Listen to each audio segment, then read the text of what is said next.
হরিকথা শোনা উচিত, কিন্তু সবার কাছে নয়। কেননা সেটি বিষবদও হতে পারে। আমি শ্রী চৈতন্য মহাপ্রভুকে একটি নাটক শোনাতে চাই। একটি মহাপ্রভু ছোট নাটিকার মধ্যে সেটি তুলে ধরা হলো।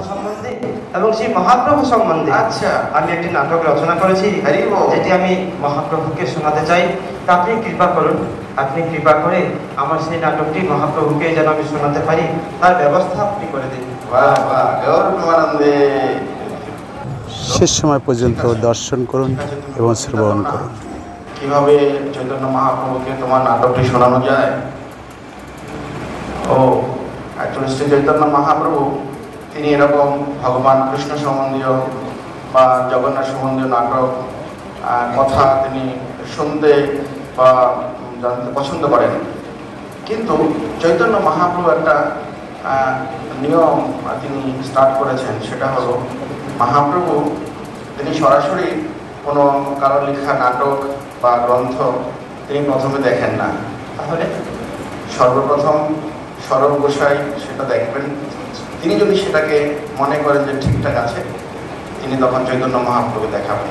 তখন মহাপ্রভু সেটাকে দেখবেন, ওকে তুমি চিন্তা করো না, আমি তাহলে সরব গোসাইকে অনুরোধ করে দেখবো, তিনি যদি তোমার কাছ থেকে সেটা শোনেন তারপরে তিনি মহাপ্রভু দেখাবেন। ঠিক আছে? ঠিক আছে। হ্যাঁ, আমরা সরব গোসাইকে সেটা মানে অনুরোধ করবো। সরব একটু জেনে নিয়ে আমাকে জানান। ঠিক আছে, ঠিক আছে। হরে কৃষ্ণ। এই তো চলে আসলো আমাদের সরব দামোদর গোসাই। সাধু সাধু সাধু। আসলে আপনার জন্য অপেক্ষা করছিলাম। আচ্ছা, শ্রী চৈতন্য মহাপ্রভু তিনি আমরা বসে পুরীতে কত সুন্দর দিব্যলীলা করছেন, সংকীর্তন করছেন, সমস্ত ভক্তদেরকে নিয়ে কৃষ্ণ কথা তিনি শুনছেন। তিনি গদাধর পণ্ডিতের কাছে গিয়ে ভাগবত কথা শুনছেন। কত সুন্দর মহাপ্রভু সবসময় কিছু কৃষ্ণ কথা শুনতে পছন্দ করেন ভক্তদের কাছ থেকে, বা ভক্তদেরকে অনেক সময় উৎসাহিত করেন মহাপ্রভু বিভিন্ন নাটক এই সমস্ত গ্রন্থ রচনা করার জন্য। তো আমাদের এই বঙ্গদেশের একজন ব্রাহ্মণ আছে, খুব ভালো ভালো কবি। তিনি খুব সুন্দর জগন্নাথকে এবং চৈতন্য মহাপ্রভুকে নিয়ে তিনি বড় সুন্দর একটি নাটক লিখেছেন। তো সেই ব্রাহ্মণটি এসেছেন, উনি আমাকে অনুরোধ করেছেন যে তার সেই লেখা নাটকটি চৈতন্য মহাপ্রভুকে একবার শোনানোর জন্য। তো মহাপ্রভু তো আপনার অনুমোদন ছাড়া তিনি তো দেখবেন না, অবশ্যই সেজন্য আপনাকে অনুরোধ জানাচ্ছি যে আপনি একবার সেই নাটকটা সেই ব্রাহ্মণের কাছ থেকে শুনুন। ভীষণ ভালো লাগবে আপনার। এত সুন্দরভাবে জগন্নাথকে নিয়ে মহাপ্রভুকে নিয়েছে। আর সে অনেক বড় পণ্ডিত সংস্কৃতে, খুব সুন্দর সংস্কৃত জানে, একদম সে সংস্কৃতে পড়াশোনা করে এসেছে কাছে থেকে। তা আপনি একবার তার কাছ থেকে নাটকটা শুনুন, আশা করছি আপনার অনেক ভালো লাগবে। দেখো, তুমি তো উদার গোয়ালা ছেলে, তুমি সব কিছু শুনতে পারো।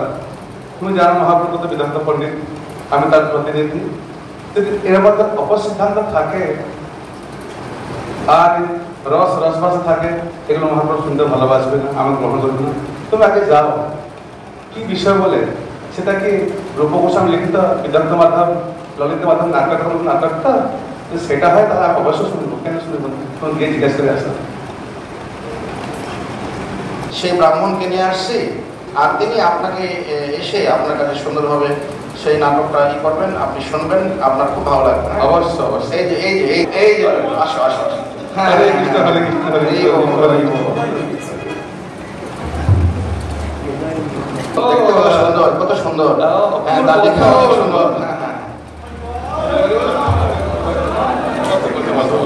এখানে বসে বসে আমি তাহলে এই নাটকে একটা প্রথম প্রারম্ভিক শ্লোকটা আপনি পাঠ করি, আপনি একটু শ্রবণ করুন। বিগত কমল নেত্রে শ্রী জগন্নাথ সঙ্গে কনক রুচিহাত্মনাই আত্মতাজ প্রপন্নঃ প্রকৃতি জড়মশেষম চেতয়ন্না বিরাসিতঃ সদিশত তব ভব্যম কৃষ্ণ চৈতন্য দেবঃ। মূর্খ তুই সর্বনাশ করলি। শ্রী জগন্নাথ দেব আর শ্রী চৈতন্য মহাপ্রভুকে তোর পরমেশ্বর ভগবানের বিশ্বাস নেই তোর? আবার তুই বলছিস সে জগন্নাথ দেব সম্পূর্ণরূপে চিৎ স্বরূপ, পূর্ণ আনন্দময়, আর তাকে তুই জড় নশ্বর প্রাকৃত বলে বর্ণনা করছিস? মূর্খ, তুই কত বড় পাপ, কত বড় অপরাধ করছিস, তুই নরাধমা। তুই জানিস চৈতন্য মহাপ্রভু সর্বৈশ্বর্যপূর্ণ স্বয়ং ভগবান, তাকে তুই স্ফুলিঙ্গ সদৃশ ক্ষুদ্র জীবের সমপর্যায় হতে পারলি? কত বড় অপরাধ হবে, তোর কি গতি হবে? কি করতে হবে প্রভু? তো সিদ্ধান্ত অপসিদ্ধান্ত সব সিদ্ধান্ত ভক্তি হয়েছে, যথার্থ সিদ্ধান্ত কি সেটা তো জানে না। যাও ভাগবত পড়ো, ভাগবত স্থানে একান্ত আশ্রয় করো, চৈতন্য ধরে নেয়। চৈতন্য মহাপ্রভুর সমস্ত ভক্ত তার কাছে গিয়ে তার তত্ত্বাবধানে শাস্ত্র অধ্যয়ন করে, তার শাস্ত্র থেকে যে সিদ্ধান্ত আসবে সে সিদ্ধান্তের নাটক রচনা করতে অবশ্যই নয়। কি এখানে শিক্ষা আমরা যা তা থেকে আমরা শ্রবণ করা উচিত নয়।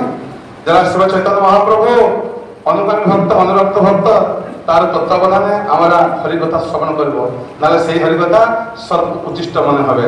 অভক্ত মুখ থেকে যদি আমরা হরিকথা শ্রবণ করি তাহলে সর্ব উচ্ছিষ্ট হবে।